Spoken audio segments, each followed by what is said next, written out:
오늘 함께 나눌 하나님의 말씀은 요한계시록 14장 1절에서 13절까지의 말씀입니다.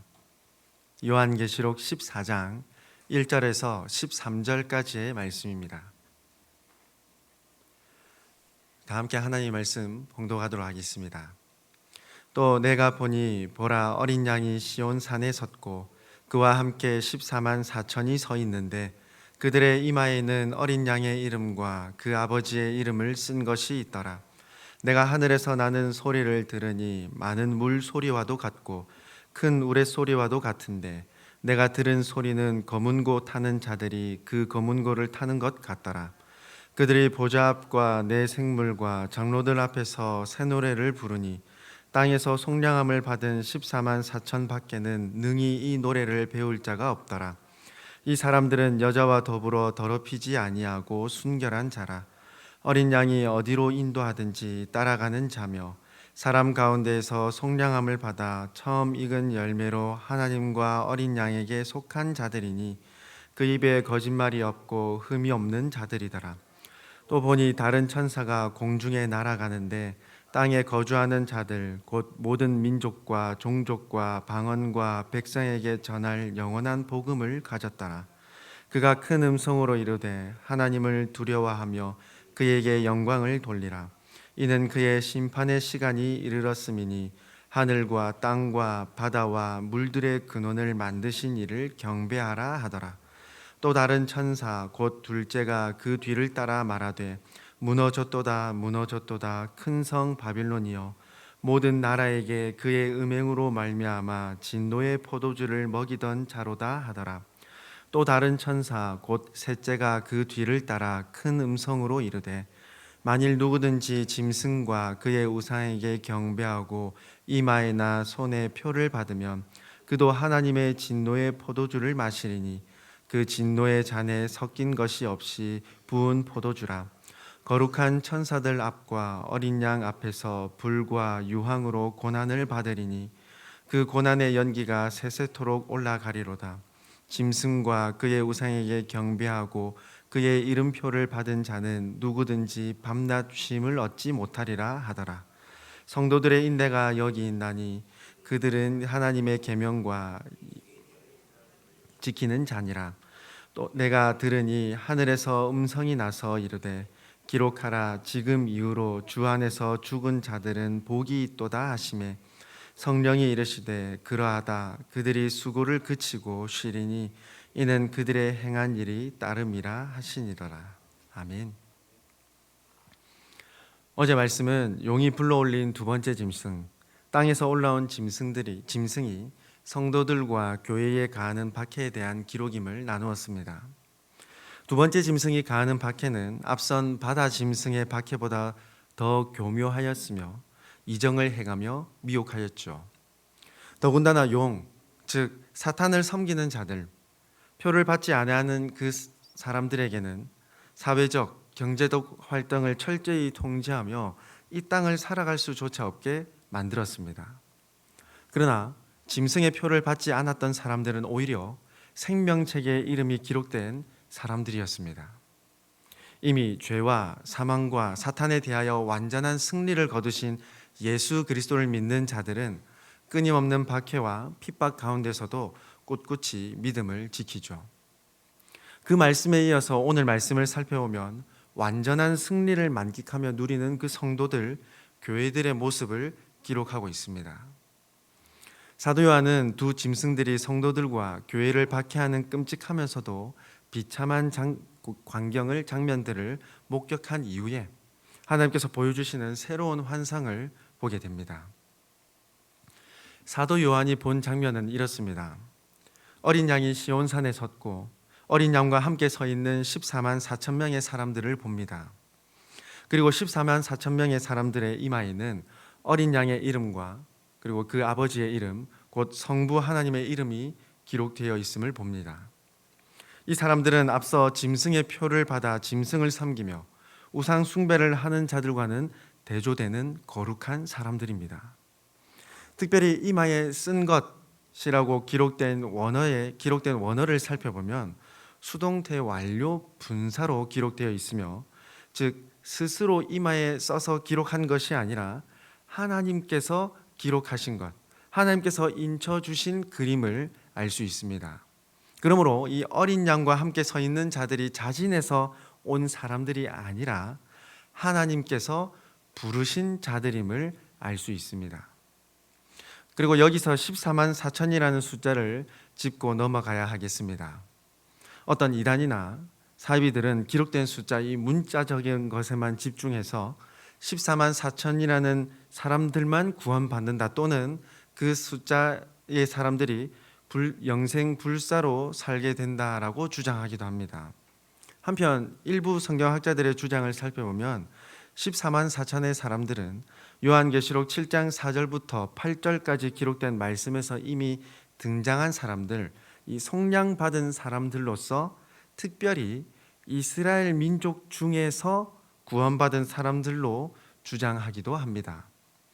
이와 같은 주장들은 근거가 부족한 주장들이기도 하며 이단과 사이비의 주장들은 거짓된 주장들이죠. 기록된 하나님의 말씀을 인간적인 생각과 욕심을 가지고 자의적으로 해석한 매우 잘못된 해석들입니다. 본문에서 등장하는 14만 4천 명은 그 어떤 나라나 구원이 완성되기 위한 특정한 조건이 아니라 어린 양의 피로 구속받은 사람들의 상징적인 숫자로 보는 것이 바람직합니다.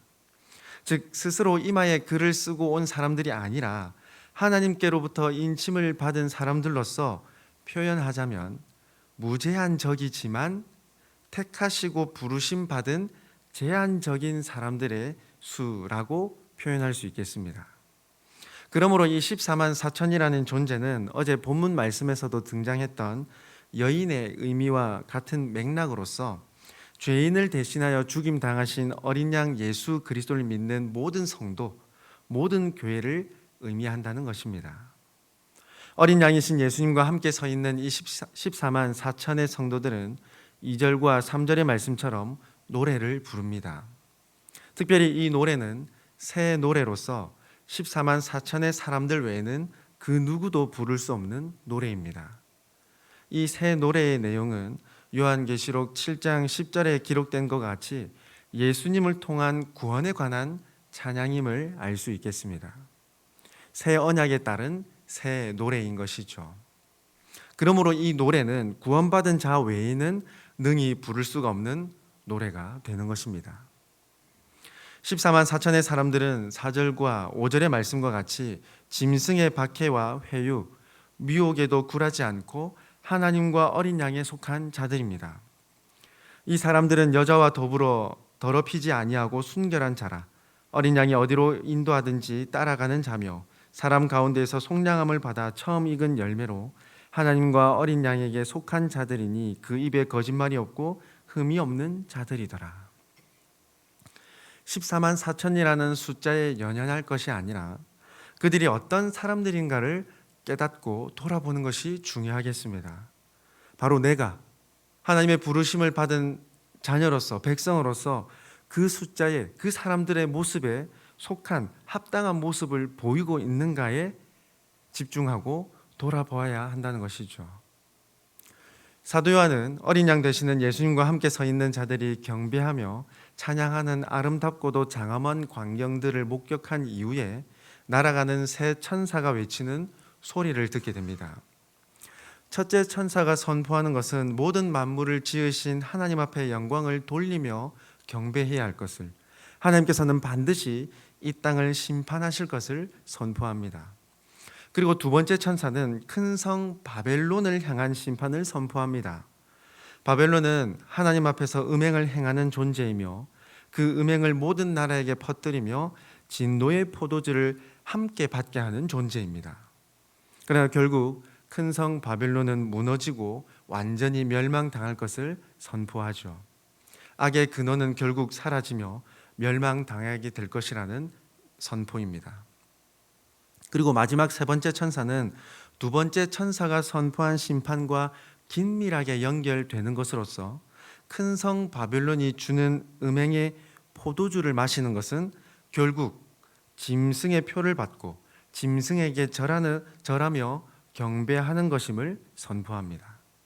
결국 짐승, 사탄은 물론이며 사탄을 추종하는 모든 자들은 불과 유황으로 고난을 당하게 될 것임을 선포합니다.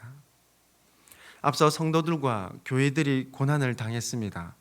미혹당하고 괴로움이 가득했습니다. 그러나 결국에는 어린 양이신 예수님께서 이미 결정지으시고 만드신 그 승리로 말미암아 악한 세력은 물론이며 악한 세력에 속한 모든 악인들이 오히려 고난을 당하게 되는 것입니다. 완전히 멸망당할 것이라는 것이죠. 앞서 첫 번째 짐승, 바다에서 올라온 짐승의 말을 기억하시는지요? 요한계시록 13장 4절의 말씀입니다.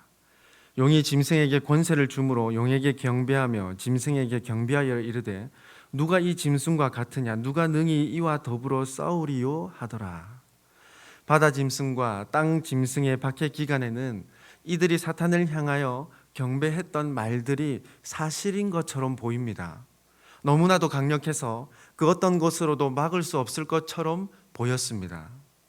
악한 세력은 자신의 강한 권력을, 권세를 드러내며 교만한 모습을 보입니다. 그러나 이미 결창난 승부입니다.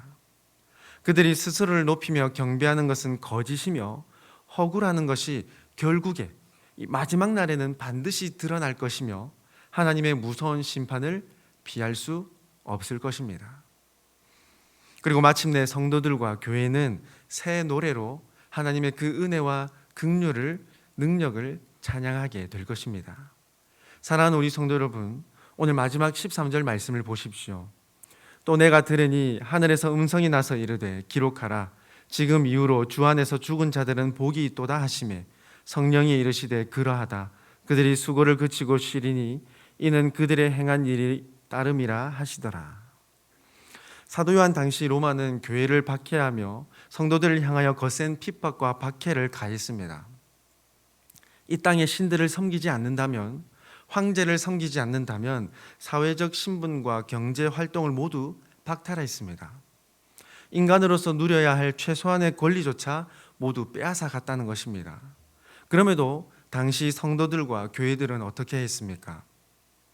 물론 박해와 핍박에 흔들리거나 미혹당하는 성도 또는 교회들도 분명히 있었을 것입니다. 회유당하며 타협하며 믿음을 저버렸던 사람들도 있었겠지요.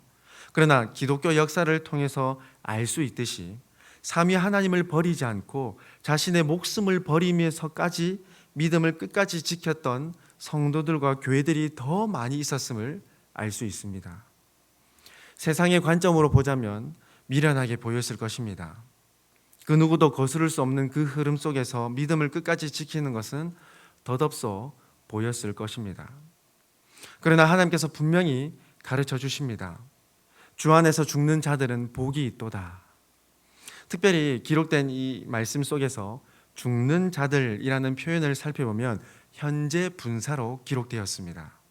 즉 말씀이 기록되는 이 순간에도, 말씀을 보는 이 순간에도 목숨을 잃는 자들, 믿음으로 말미암아 죽어가는 자들이 끊이지 않고 있다라는 것을 가르쳐 주시는 말씀입니다. 현재 참혹한 현장처럼 보이기도 하지만 믿음을 끝까지 지킨 자들은 구원을 얻는 자들로서 영원한 복을 소유하게 될 것이라는 것이죠. 그리고 마침내 안식을 누리며 하늘의 상급을 누리게 될 것임을 가르쳐 주십니다. 믿음을 끝까지 지키며 살아가는 우리 성도 여러분, 삼위 하나님을 섬기며 살아가는 저와 여러분의 삶은 결코 헛되지 않으심을 믿으십니까? 1세기 당시 성도들도 교회들도 동일한 감정과 생각을 가졌을 것입니다. 믿음을 지키는 것이 맞는가? 하나님은 이 모든 상황을 알고 계시는 것일까?